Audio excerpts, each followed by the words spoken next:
Hi friends, welcome to the NPTEL course Business Development from Start to Scale. We are in week 2.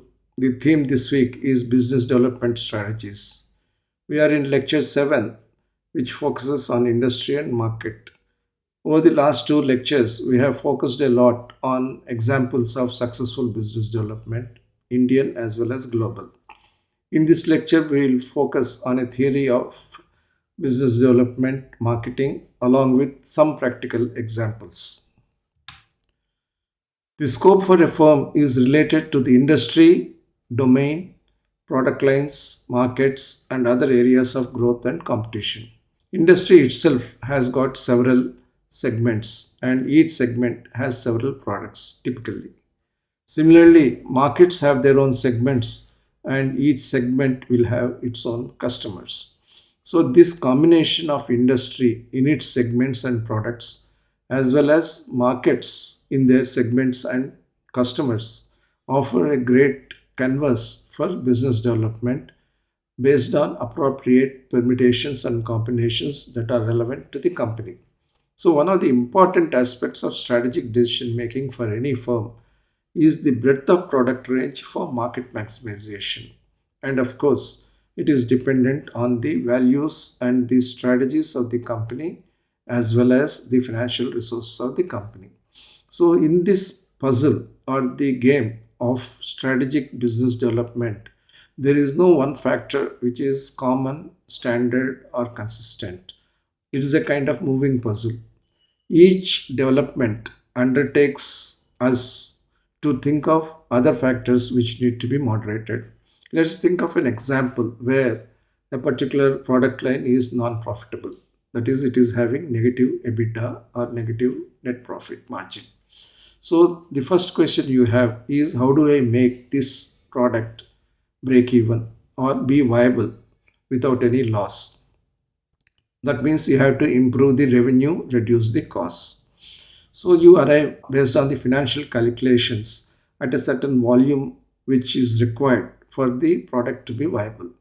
But immediately you will have certain representations from the marketing division or other supporting functions that certain investments have to be made if the revenue level has to be bumped up, which means that it would again pull down the break even level that has already been thought about. That is, the volumes will need to be even higher for the break even to be sustained. So it's an iterative process that takes place in the definition of business. So when you extrapolate this to several industrial segments, several products, and also several market segments and customers, you will understand it is not a simple exercise, but it is a complex analytical exercise with some kind of conceptual clarity that must determine to distill certain common factors and synthesize certain common approaches amongst the multitudes of data points related to the industry, competition, and the markets. So, when you talk about markets, there are two types of markets, the macro market and the micro market. A macro market is a business entity or a customer agglomeration, that is, combination of customers that provides a sustainable growth opportunity. So, you can think of macro markets in two ways. One, macro markets that are business entities, and macro markets which are marketplaces. You will recall that we discussed marketplaces in an earlier lecture. The business entities by themselves are the primary markets. They produce goods, but they also consume goods. If you are an automobile manufacturer, you produce automobiles to provide to the customers. At the same time, you act as the consumer for several of the components and systems that are manufactured by the automotive ancillary industry. And in turn, automotive ancillary companies are the providers of the goods to the automobile company, but at the same time, they are consumers of the raw materials that are supplied by various material vendors. So these business entities have access to and wield a lot of influence over the primary markets. When you look at the marketplaces, these are agglomeration of individuals. These are not agglomeration of business entities. They are more clearly customer groups that can be reached individually, and they can also be reached through intermediaries. So in this process of handling macro markets, We have to decide on the appropriate modalities, the appropriate partnerships, and the appropriate transactions that will do us good in terms of business development. In practice, business entity oriented market development offers some exclusivity and stability, but with buyer power. Why is it so? Business entities have got a standardized demand pattern. They got their systems and procedures to evaluate and finally select on the vendors they would like to have.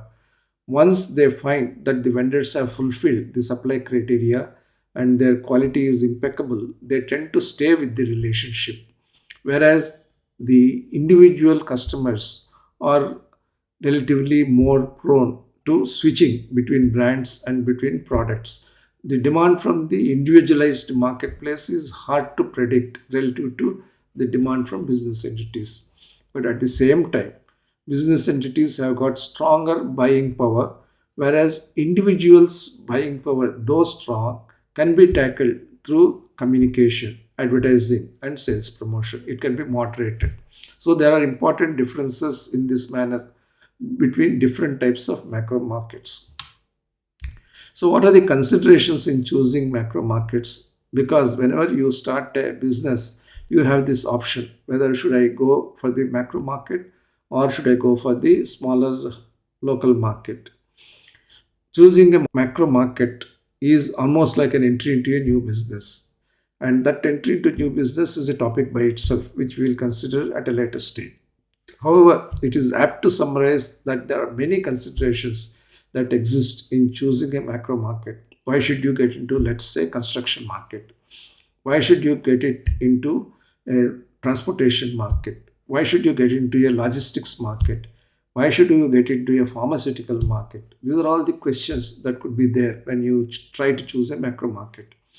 There are four considerations. One, there must be a strong demand base around felt or latent needs. When you talk about pharmaceuticals, healthcare is going to remain as one of the most primary requirements of the population. And as the population grows, as the diagnostics improve, as the diseases are understood in greater detail, there will only be higher demand base for pharmaceuticals. Therefore, strong demand base is there.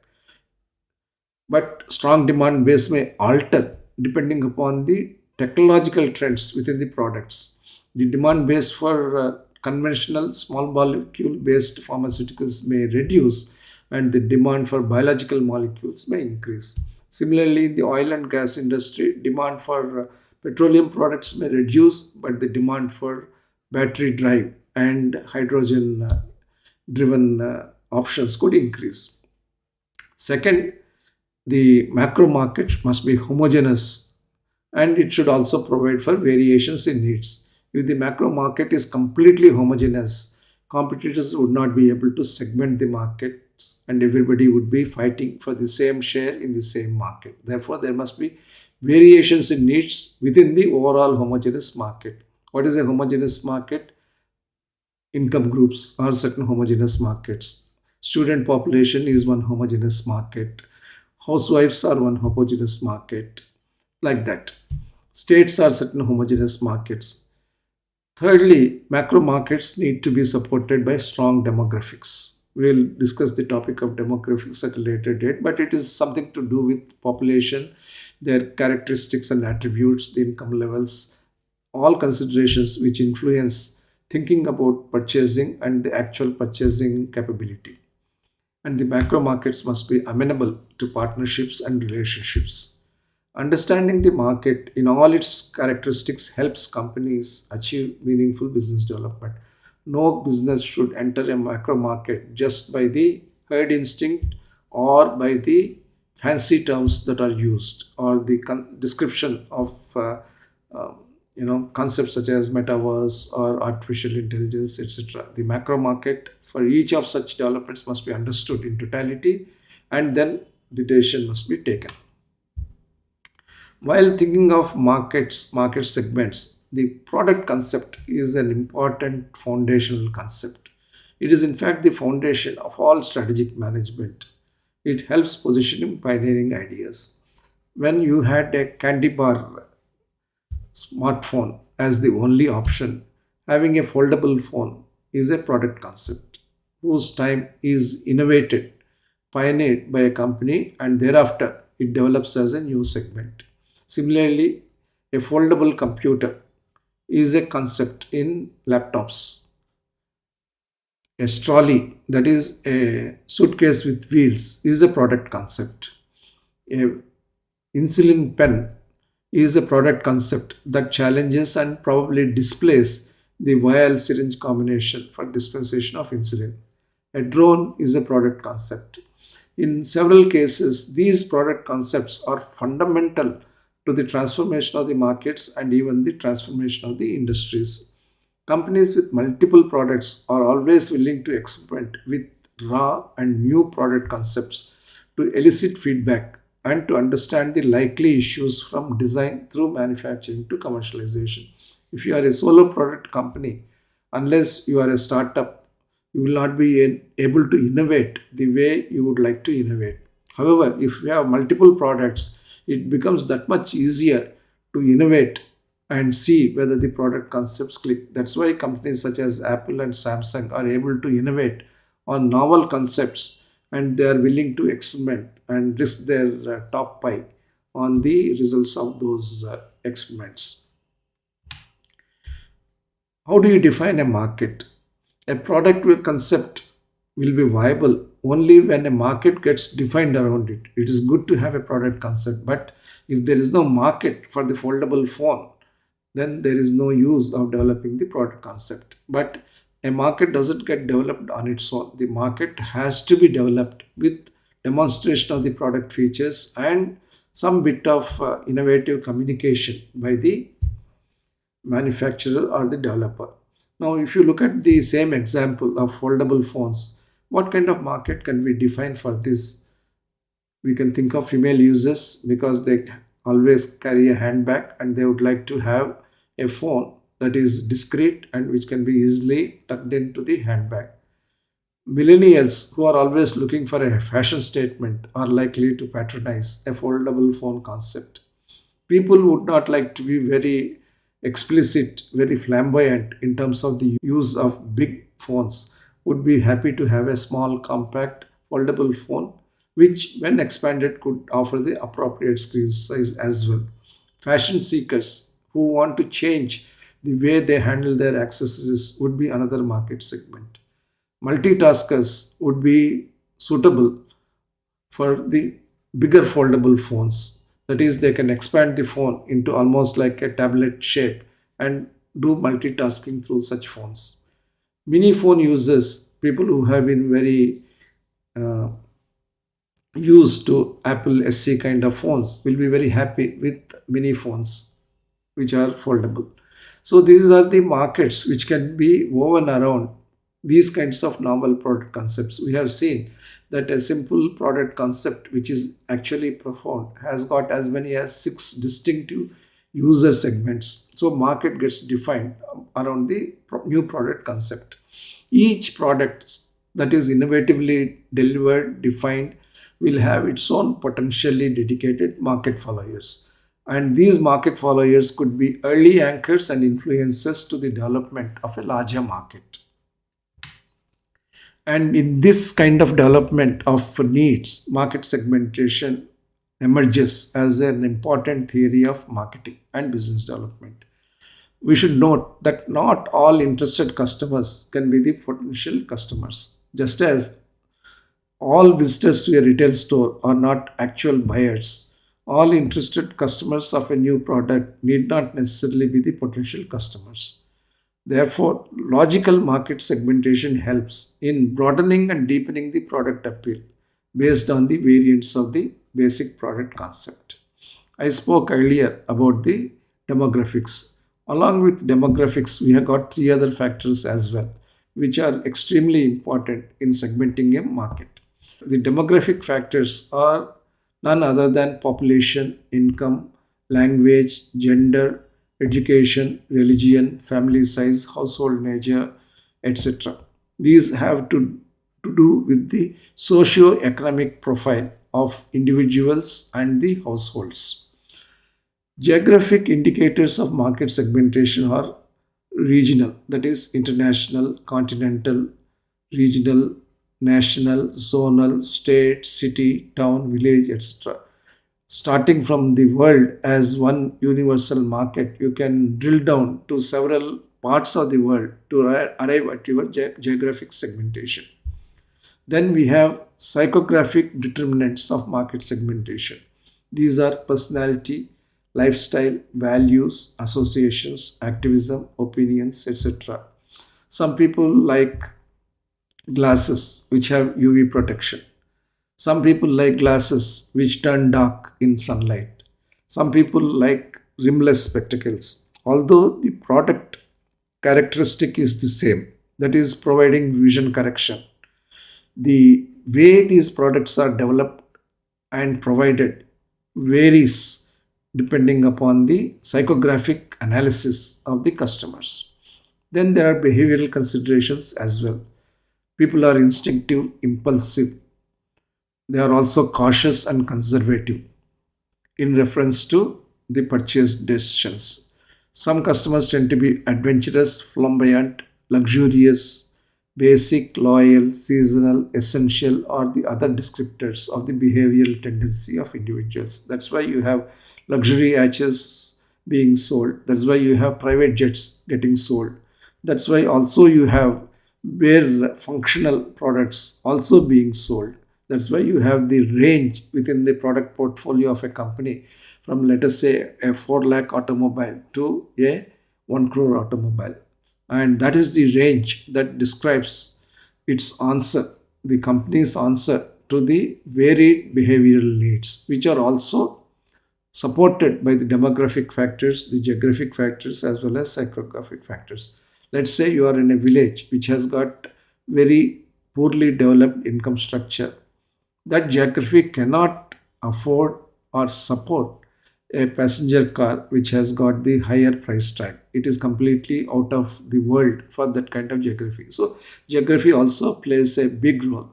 A very well developed Western road system supports a low floor bus, whereas an Indian or emerging market road system may not support an extremely low floor bus. Therefore, geography also has a role in how the markets are segmented.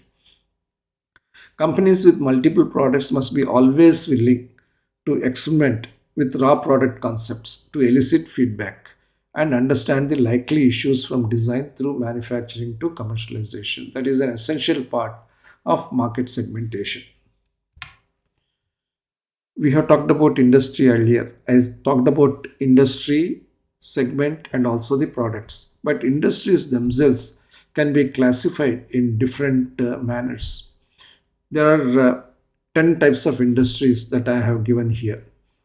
There are industries which can be classified as emerging industries: biotechnology, genetics, semiconductors, artificial intelligence, machine learning, deep learning, augmented reality, virtual reality, robotics, mixed reality, autonomy are all emerging industries.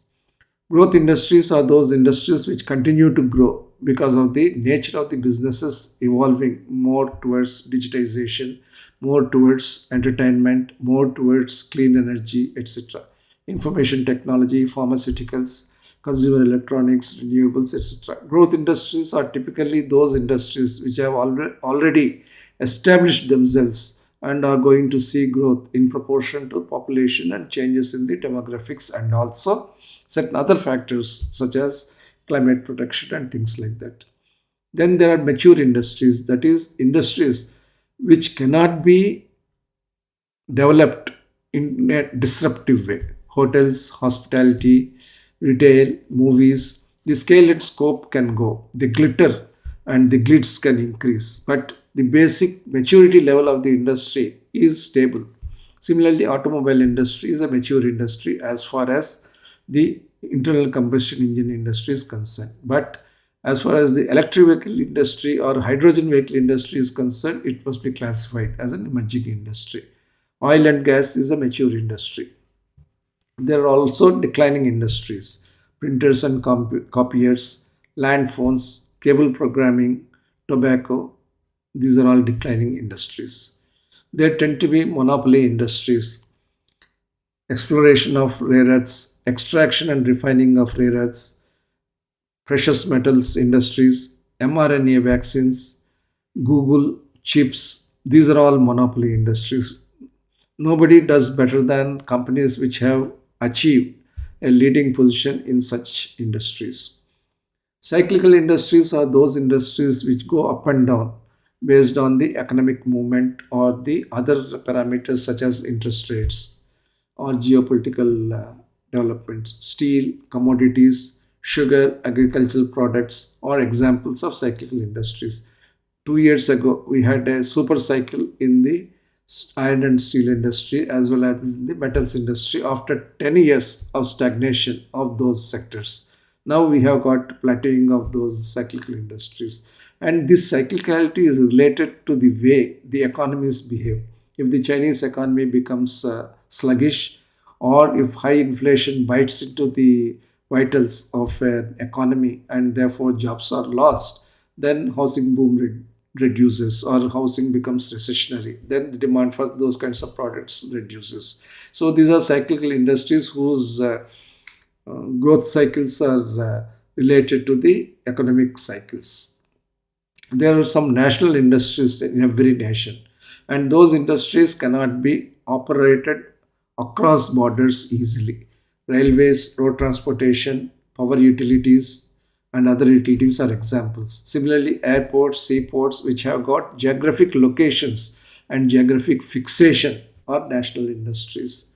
There are regional industries depending upon the specialization of certain segments of industries in certain regions or certain nations. For example, iron and other ores are specialized in certain parts of the country, Jharkhand, Bihar, and certain other areas. Similarly, Pittsburgh was the home to the automobile manufacturer in the United States. Steel and engineering are specialized and focused onto the ore making areas. Clustered industries are those industries where grouping of companies helps companies achieve competitive advantage. The competitive advantage of firms becomes a national comparative advantage. Defense industries, which are clustered in and around Bangalore, is a great example. Hindustan Aeronautics, Bharat Electronics Limited, those are the companies which clustered themselves in the Bangalore area and became very effective. BEML also is in the Karnataka state. Similarly, chemical industries are clustered in Ahmedabad in the western part of the India, and they are having competitive advantage because of such clustering. Aerospace is one industry which is clustered in certain geographies of Europe and United States. Similarly, depending upon the startup activity, the newer technologies such as artificial intelligence, machine learning, deep learning, augmented reality, mixed reality, virtual reality, robotics, and autonomy are all clustered where innovation levels are very high. Then we have global industries, which can flow across borders very seamlessly with some minor modifications. Consumer goods, financials, consumer electronics, automobiles are examples of different industries. As you can see from this listing, one industry can figure in more than one classification. There could be an industry which is mature, but at the same time is also global. So we can classify industries in multiple ways. Usually, two or three dimensions govern an industry. There are no standard rules, of course, which are applicable to the classification of the industry in the above manner. These classifications change over time. What is emerging today will be growth tomorrow and mature day after tomorrow, and something else comes up as an emerging industry in its place. So each industry will have its own structural drivers, and the strategic attractiveness of industries varies over time in each case. Now, strategic marketing, business development, and industrial transformations are interlinked because strategic marketing is driven by business development. Business development identifies megatrends that are going to occur in the environment or recommends to the firm that it itself should shape the megatrends. And once these megatrends are captured by business development, it is the role of strategic marketing to go beyond the vision of normal marketing, look at a 3 or 5 year horizon, and prepare the firm to be successful in this industrial transformation. And this process involves balancing of the established industry's growth with the market driven and or mandated need to phase in new products, and those products will be dramatically new and disruptive. How do we do that? For doing that effectively, we need to understand each industry and the respective megatrends. As an example, I have stated here 10 types of industries, very specific, not in the generic way which I have described earlier, but in terms of the specific product based definition of the industry or service based definition of the industry. We have automobile industry, energy industry, global airlines industry, hospitality industry, biologics and vaccines industry as the first tier of five industries. Let us see the mega trends which are shaping each of these five industries. Automobile industry is shaped by zero emission vehicles, not necessarily by only electric vehicle industry. The mega trend is of zero emission. Energy industry is shaped by renewable energy and clean energy. Global airlines industry is shaped by the theme whether the airline has to be nationally pride providing industry or it should be a industry which is globally viable. That is the way in which the airlines industry is shaping up. Hospitality industry, home away from home, is the underlining thesis. Biologics and vaccines industry is shaped by antibody and mRNA technologies. When you look at the steel industry, the new growth drivers are the industries which are going to take the steel. For example, when you look at an electric vehicle or clean emission vehicle, the whole configuration is designed. What you need is a lightweight, high strength steel rather than the current type of steel. And the design of the electric vehicle is likely to be far more commonized across manufacturers than the current designs of automobiles, at least in the first 5 to 10 years of the electric vehicle or clean energy vehicle transformation. So steels have to be done differently. Similarly, specialty chemical industry has to reshape itself to deploy green chemistry. The conventional method of chemical engineering based specialty chemical production is not likely to be accepted and supported. The digital services industry is no longer about software. It's about various new digital products, including platform technologies related to all these artificial intelligence and robotics. FMCG industry is going to be dictated more by customer centricity than by the products. You may have a soap of a distinctive nature, but it will not sell unless it offers something very special for the consumer in the coming times. And that could be protection of the skin or customization for different textures of the skin and different seasons. Some soaps may be designed to act and sell better in certain seasons as opposed to today's trend of trying to push the soaps equally in all the seasons for all the people. Healthcare industry will definitely gravitate towards personalized preventive and regenerative medicine.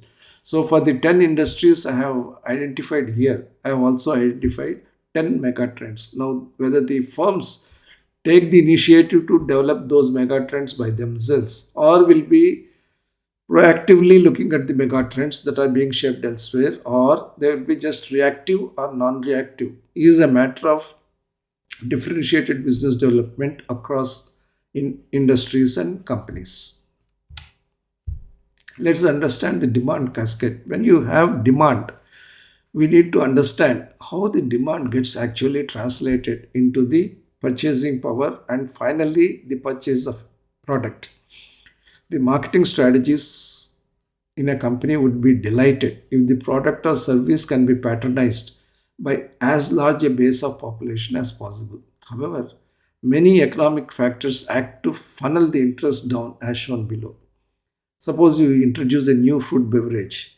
Entire population could be having demand for the new fruit beverage. However, the personal discretionary income per capita is going to reduce the demand. Then, of this, the average percentage of discretionary income spent on food, that is, you have certain discretionary income per capita which can be spent, but within that, only a certain proportion can be spent on food. But even within that, Another little proportion only can be spent on beverages. And within that, only another smaller proportion can be spent on non alcoholic beverages. And it is again multiplied by the average percentage of amount spent on non-alcoholic beverages that is spent on the fruit beverages. So there is going to be further reduction.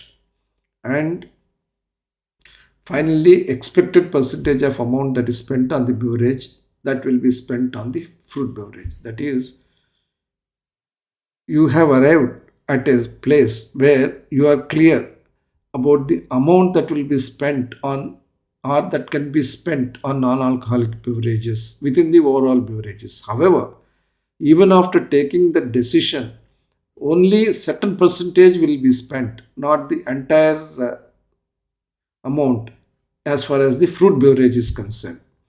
Similarly, in the final stage, although the amount of money that can be spent on the fruit beverage is funneled down to a particular level, only certain percentage will be spent on the fruit beverage that you have designed, developed, and offered in the marketplace. So you can see the funneling down of the demand through a number of factors that happen. So to be able to study this, you have a construct in the marketing stage. One, corresponding to these formulae steps, there is a population in the target segment. Then we have incomes that vary across the segments. Then there is a willingness to spend, which is individualized. And there is willingness to spend, which is again individualized in terms of choosing whether it is to be food or beverages. Again, further individual decision whether the beverage will be alcoholic or non-alcoholic.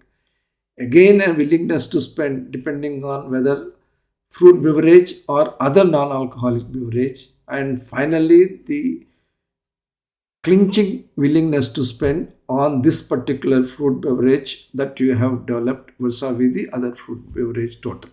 So this cascade will be meaningful when the demand is considered in the aggregate for the industry. But this cascade can be very complex when the market is segmented with also competitors jumping into the fray and trying to alter these multipliers. And these multipliers, as we have seen, tend to reduce the demand rather than increase the demand. So there is always jockeying of position between various competitors, that is, competitors who are trying to toggle between the food and the beverage. Some people try to say that my beverage is as nutritious as food. Some people will say that my non-alcoholic beverage is more nutritious and more helpful than alcoholic beverage. And some people will say that fruit beverage is better than non-alcoholic beverages of the other type. Whereas some others may talk about other kind of energy drinks being more relevant for different market segments. So when you look at this proposition in terms of market segments and the influencing capability of different firms, then the cascade becomes extremely complex. And therefore, we need significant amount of data analytics to understand the demand cascade and come up with solutions which suit your company and your products. And to be able to identify this, we have seen that marketing expenditure is extremely important for you to influence how this demand equation changes. So you have a level of expenditure that you are willing to commit, but you also have a market forecast as to what the natural demand is in the market and what the natural demand or influence demand could be in the market depending upon the marketing expenditure. So as you increase your expenditure, the market demand could increase, but after a certain time, more and more investments in marketing will lead to less and less increases in the market demand. Ultimately, even if you supersaturate all marketing through all communication media, the demand may just plateau. So there is a marketing demand function which you need to be cognizant of, and this is relevant to each marketing environment. Similarly, depending upon the way the economic trends are shaping up, that is, whether we have recession or prosperity in the market, the industry marketing expenditure also has got a relevance. Industry marketing expenditure boost market demand when the prosperity cycle is very much there. The peak is much higher and the plateau is for much longer. Whereas in the case of recession, the boost is much slower and the plateau is also smaller. That means that you have to keep on increasing marketing expenditure in a recessionary environment to be able to hold on to your demand gains. Whereas in the area of prosperity or in the zone of economic prosperity, you are able to get better bang for the marketing expenditure you are making. So in steady state market environments, there could be different ways of looking at the relationship. In boom times, even small increases in marketing expenditure will bring in big demand hikes. And in recessionary times, no level of increase in marketing expenditure may be able to stimulate demand beyond a level. That doesn't mean that you don't incur any marketing expenditure during the recessionary period. Whether the period is recessionary or prosperous, you do need marketing expenditure to stay in the consumer's mind and to have mind share as far as the overall industry competitors are concerned. So, to be able to understand what is the right way you develop your products, what is the right way to conduct your marketing activities, the right way to strategize for the future, you have a tool called market research or marketing research. Market research departments are an essential constituents of all good marketing departments. Their task is as follows. You define the problem and research objectives. Suppose you are a manufacturer and marketer of soaps. If one soap sells very well and the other soap doesn't sell, you have to understand what's the problem and therefore formulate your research objectives around that. Market research can go even deeper. Does the color of soap influence consumer preference? Does the shape of the soap influence consumer preference? Does the weight of the soap influence consumer preference? Does the frothiness of the soap or the fragrance of the soap influence consumer preference? So you develop a research plan depending upon the number of questions for which you need answers so that you can develop the product in an innovative way. You collect all the information, you analyze the information, you present the findings and make the decision. And to be able to do that, you must understand the universe which you are tackling as part of your marketing strategy, the sample which will be representative of the users, and the stratification of the sample in such a manner that it is representative of the universe. And lot of statistical analysis is called for in designing of the market research experiment as well as in the analysis of the results of the marketing research activity. There are basically three types of market research. One type of market research is formal, which is instrument based. You have number of questions and you seek information, and it is ideal for incremental developments. There is another type of market research which is intuitive, visionary, intuitive, experiential, and it is appropriate for disruptive developments. A leader like Steve Jobs has been famous for the intuitive market research. He never conducted a formal market research in the marketplace. Rather, he was visionary and intuitive about customer experiences and designed the products around those features which he intuitively and in a creative way thought about. Design thinking is the third way in which you bring together intuition and formality. You live with the customer and identify the known and unknown problems, develop the solutions, present the solutions, brainstorm with the consumer, and identify unknown problems for novel solutions or take up the known problems for better solutions. So, whichever way you look at it, the market research process is fundamental to refining or developing product and marketing strategies by firms. It could be for enhanced products, new products, enhanced experiences in the marketplace, or for turnaround of products when they are faced with difficulties. When you do market research in the manner I have outlined, you are now ready for product planning. Product planning is within the cascade of strategic planning. From strategic planning, you get to business planning. From business planning, you get to product planning.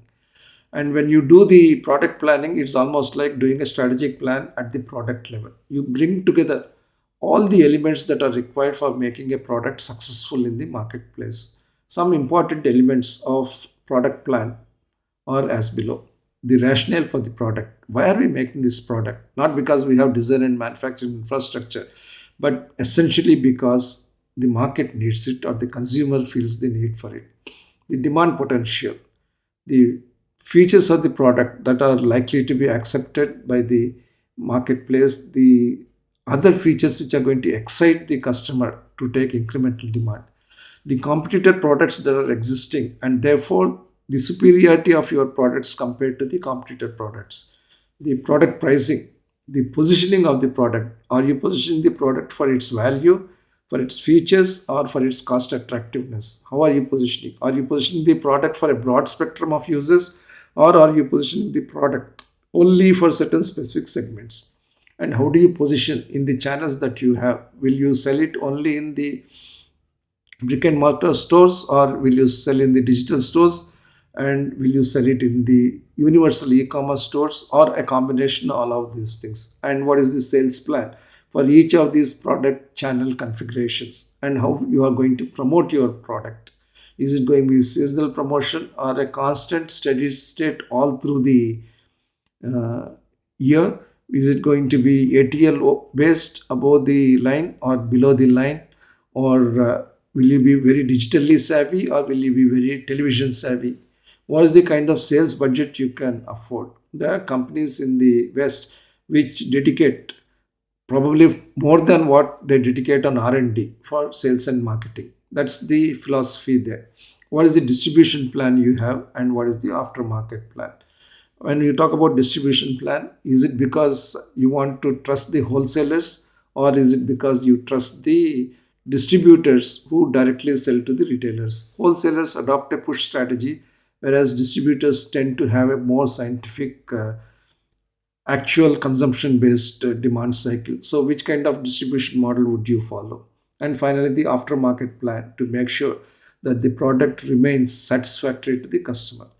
And product planning includes pre-launch plan, launch plan, and post-launch plan. Product planning is the heart and soul of progressive marketing. Once a product plan is approved, it will be rolled into execution and managed as a product management process by the department. Pharmaceutical industry excels in product management. Usually, pharmaceutical marketing is divided in terms of the therapies, cardiac products, gastrointestinal products, oncology products, etc.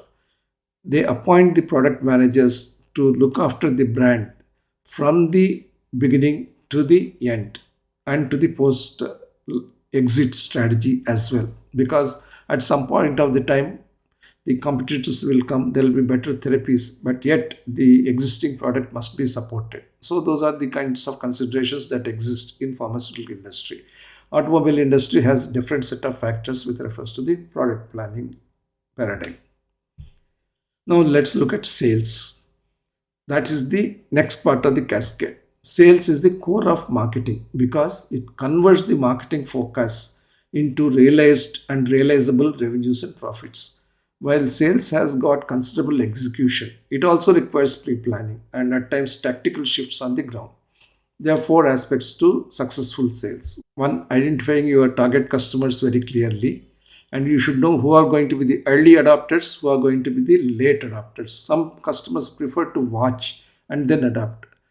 Taking the example of the foldable phone, not all who are interested in the phone of that type will buy. They would watch how the product is performing and then adopt the concept later. Then the way you detail to the customer. That's why point of sale promotion is extremely important. Many companies, besides displaying their products in supermarkets and malls, are now employing promoters to detail the product to the customers and communicate to the customers the experience they would get out of the product. Then you have the third aspect of closing the sale. Once you understand your target customers, you detail the product well to the customer, make them feel the experience or visualize the experience, then you got to close the sale. And this process of effecting the sale results in the exchange of product and cash in whichever marketplace you have chosen to deploy. That is the digital marketplace, e-commerce marketplace, or a kirana shop, or a retail mall, and so on.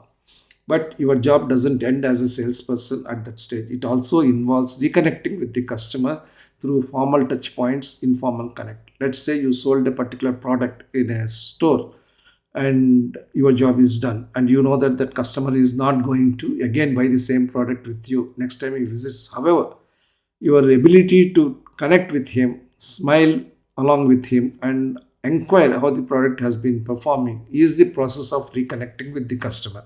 And in case you got better products that have come in the meanwhile, you can also offer those products to them. So the way of sales transaction is as follows. You have the primary sale, which is made to the distributor, and if the distributor has any quality issues or any oversupply issues, the distributor is free to return those products. Net of such returns, which tend to be minimal, you have the secondary sale. That is the sale that takes place from the distributor or the wholesaler to the retailer. Even at that stage, there could be return if it is the transportation issue or some other excess supply issue or low demand issue. There could be return. Then finally, the products at the retailer end could be sold to the customers. That is the tertiary sale. And even after that, there could be returns. If you look at the newspaper that is being sold on an everyday basis, you will find that even after tertiary sale, the retailers tend to have stocks, or the customers themselves have stocks of papers which are which are returned for whatever reason. In a rainy season, if it is wet, it could be returned. So while the dynamics of sale are different between B2B and B2C sales, the overall mechanics are by and large the same. What is important is to have consistency in planning and executing for both primary and secondary sale points, which are extremely important in the overall sales cascade. So we talked about primary sales, and we talked also about the secondary sales. We have to clearly understand most of the sales statistics which you see in the industry are the primary sales. That is the products which are sold by the company to the first level of distribution. When an automobile company sells its products to dealers such as TVS, that is recorded as the sale that has been done. Generally, a sale is done when the cash is received. In some cases, in an anticipatory manner, the sale is registered. So there are three types of sale: primary sales, secondary sales, tertiary sales. Primary sales is the sales by the company to the wholesaler. Secondary sales is sales by the wholesaler to the retailer. And the tertiary sale is the sales by the retailer to the customer. In this, the challenge is the revenue recognition challenge. If you do excessive primary and secondary sales, if you do a lot of channel stuffing, then you have problem, because you can record sales data only at the distributor level, and if you stretch yourself you can record at the retailer level, but the actual sales on the ground is not recorded. And whatever Nielsen or some other company such as ORG in pharmaceuticals as an example is based on sampling study, not on universal count of the sales that takes place to the customers. Therefore, there is a intrinsic problem of non-availability of data, especially at secondary and tertiary levels. There could also be returns at wholesaler and retail levels due to poor demand, or because the price movements have been so excessive that people don't want to buy. Suppose there is a product which is going to undergo an increase in prices consistently. That is, you have inflation, you are import dependent, so you import the grains, make the food products. Everybody knows that the prices are only going to go up. So there is a tendency to lap up the product and buy in advance of your requirement.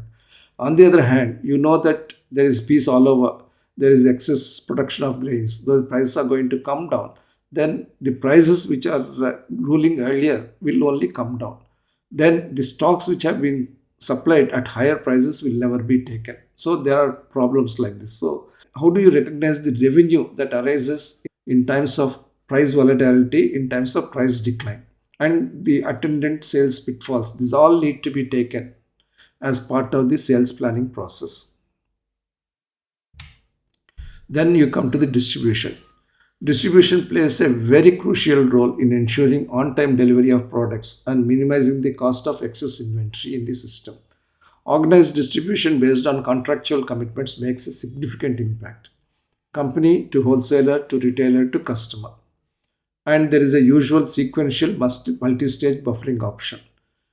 But if you are able to supply products directly to the customer and probably at times through the retailer, then you are able to reduce the inventory buffer that exists in the system. But at the same time, you are subject to the whims and fancies of individual customers who are millions. So, how do you handle this? Therefore, some kind of distribution logistics is necessary for you unless you have got such brand power that the products are accepted and absorbed on an automatic basis. In the case of again pharmaceuticals, a cough syrup like Corex used to get sold even without any promotion. But a cough syrup by somebody else has to go through the channel to be able to be put on the shelves of the chemists and to be detailed to the doctors.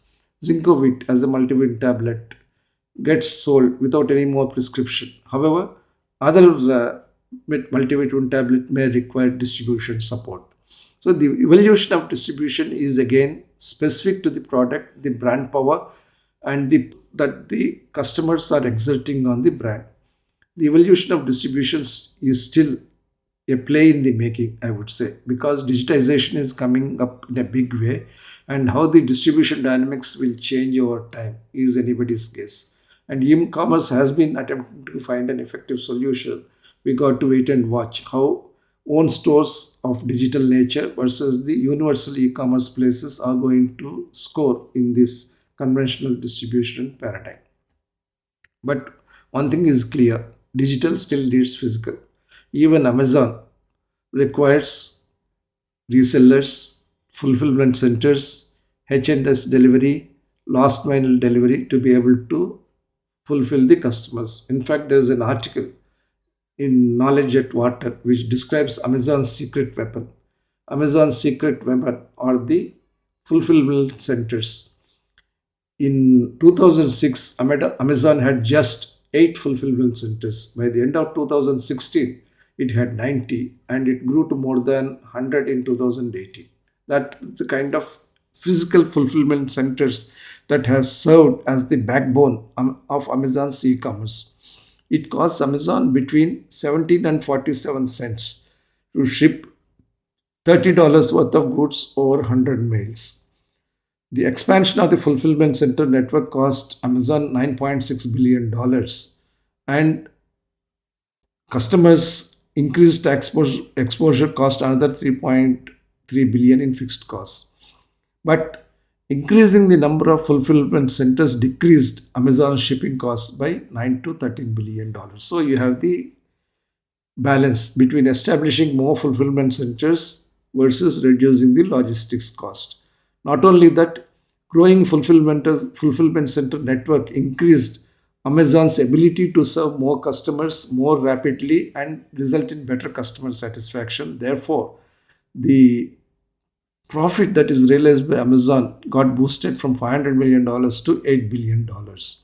So between 2016 to 2016, this segment of fulfillment centers has made a positive impact on Amazon's universality as well as profitability.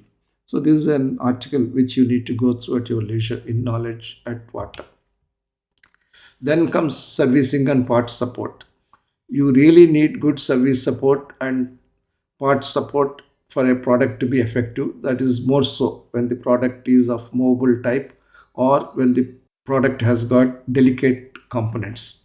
In the case of automobiles, particularly Maruti, we have seen that the widest service network with 4,000 plus touch points has been at the core of Maruti's success. It has been able to assure its customers when it came to India with this most modern technology of that time, with its 800cc, that it is going to be serviced in an appropriate manner. Today it has 4,000 plus touch points, and in each year it has been adding new service touch points. And today Maruti Suzuki covers as many as 2,000 towns and cities. There are 200 plus on wheels service uh, vehicles, and they cover 124 locations. There is also a quick response team of 780 plus emergency service vehicles, and they serve 1.14 lakh customers in the year that has been the study in 2020-21. Not to be outdone, commercial vehicle manufacturers also have upped the sales and service game further. Service Mandi, Lay Parts, Laycart, iAlert are the tools that are deployed by Ashok Leyland to make the truck manufacturer closer to the customers. Service Mandi ensures prompt service, prompt supply of spare parts anywhere in India. Genuine lay parts are offered through lay parts and they are serviced and supported through lay cart mechanism. iAlert is a telematics solution that enables the driver fine-tune the operation of the vehicle based on the driving conditions and operating conditions. And all of these are made available on Google Play so that every smartphone can be connected to these service endeavors and parts endeavors. So companies are attempting multiple formats to reinforce service and parts support as evidenced with these examples.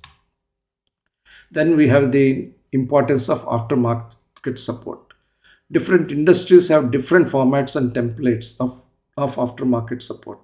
Pharmaceutical industry sets a gold standard in monitoring the effectiveness and safety of product and the patient. We call this pharmacovigilance. That is, after a pharmaceutical product is put into the market, you got to collect data on the efficacy of the product, any recalls, any returns, any adverse effects, any side effects. All of those things need to be collected and they have to be fed into a global system which ensures that there is improvement in the product as a result of it. So this is the statistical data mining that happens and which helps patients, consumers, and healthcare professionals use the data that is generated through pharmacovigilance. So there is a quantitative signal detection that occurs through the cloud architecture, scanning all the reports.